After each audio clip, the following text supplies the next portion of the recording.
This is a Sega Genesis. 16-bit video game awesomeness.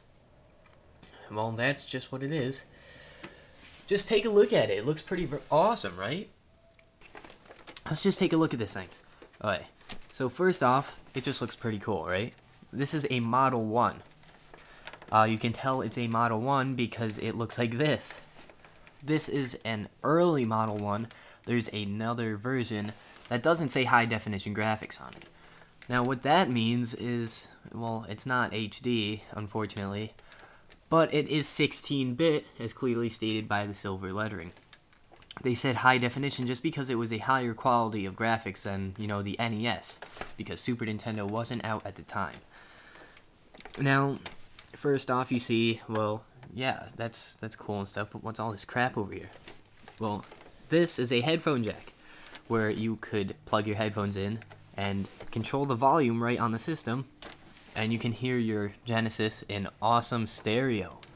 You know, those awesome drum beats and all. Reset, of course, your power switch. On the back here, we've got, you know, your standard crap. You've got an external memory, or external port, sorry. Your channel switcher for the RF plug thing. You got your AV and your power. Now the AV cord does not play in stereo, which is a big benefit to having the headphone jack on it. You could get one of those wires that plugs solely into the headphone jack and has the 3 prongs on the other end. That would play in stereo. But the wire that came with it does not play in stereo.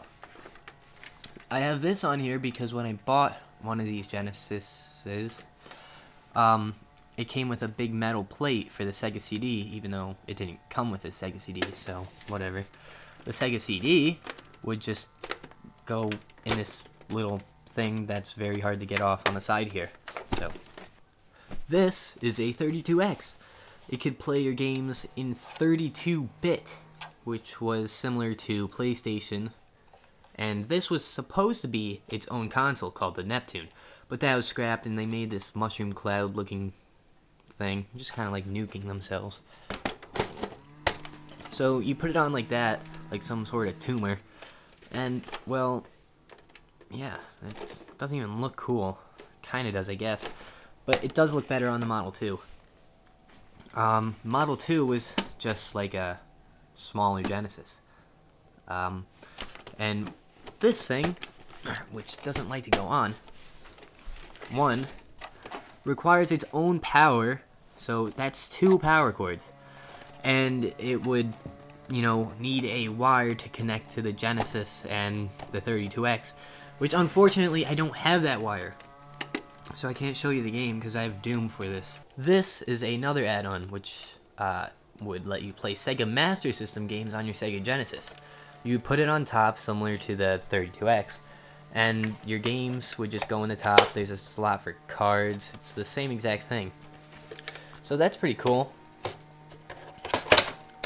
You know, doesn't that just look awesome there? Yeah, you know that looks awesome. Just to show you, I have the box for Model 2, even though I don't have one, because at a tag sale they had the box. The guy thought the system was in there, but it was just full of random games, and he gave me this box for free with all the stuff in it. So that's what a Model 2 looks like. As you can see, it's just smaller, it's more compact.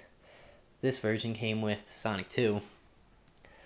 But, you know, the Model 2 is kind of cheaper. It doesn't have a lot of the stuff. It does play in stereo, though, which is kind of cool. Okay, I think I'm ready to show you some games for the Genesis. Let's see, I have the 32X, Sonic and Knuckles, and the power base converter. And the Genesis is just like, oh god. Oh god. So, this is what it looks like if you want to use all this stuff. One thing that does annoy me is the 32X can't play some games. Like, Virtual Racing for me doesn't work. And you can't use the lock-on with Sonic and Knuckles. If you put a game in the top, it'll just play normal Sonic and Knuckles. It won't actually play like Sonic 2 with Sonic and Knuckles in it. So that kind of annoys me. So every time I want to play Sonic 2 with Knuckles in it, I have to take this out, go get my game, and put it in, and find some place to store this piece of crap. Okay, now look at this. This shelf looks like it has plenty of room for my Genesis and any game I want to play in it. So let's just put the 32X. Okay, it's still pretty good. Let's play some Sonic and Knuckles. Oh, okay, that's a little tight there. Let's play this. Okay, oh god, it's almost to the top. Okay, I know so far it kind of sounds like I haven't said anything good about the Genesis, but with the Genesis there are many great games, and they're easy to find. Sonic and 2 is probably one of the most common games. I mean, you can find it anywhere. This is like 25 cents on Amazon. The shipping was $3. Sonic the Hedgehog, of course, any of the Sonic games, maybe besides Sonic 3D Blast. Streets of Rage, any of those are great. Let's see, what else? Shining Force, 2, Shining Force, any one of those. Cool Spot, I know it sounds kind of random, but that game's really good too. X-Men is pretty good. Let's see, Jurassic Park, I guess. What is this? No. Phantasy Star, that's good. You know, just games like that. What's over here? Biohazard Battle. Oh, that's a fun game. If you like games like Galaga and like R-Type and stuff, that's good. That came with my Genesis. So did Streets of Rage 2. I think the only good 32X game is Doom. And, well, I have it right here. As I said, I can't play it though. With the 32X, the power cord that goes in the back isn't needed at all times. You need it to play 32X games, but you don't need it to play normal Genesis games, because it's backwards compatible with both. Like, for instance, it's not plugged into anything right now. I have the wire right here, not even plugged in, and it'll still play Sonic the Hedgehog without any power going to it. Here I have a controller for a Model 2 Sega Genesis. Let's just show you this. $14 brand new from Toys R Us back in the day. Controller's now like 60 bucks. So this is a Genesis controller. 3 buttons, they call them trigger buttons for some reason. Start, just like basic stuff. This particular controller with the Model 2 has a really short wire.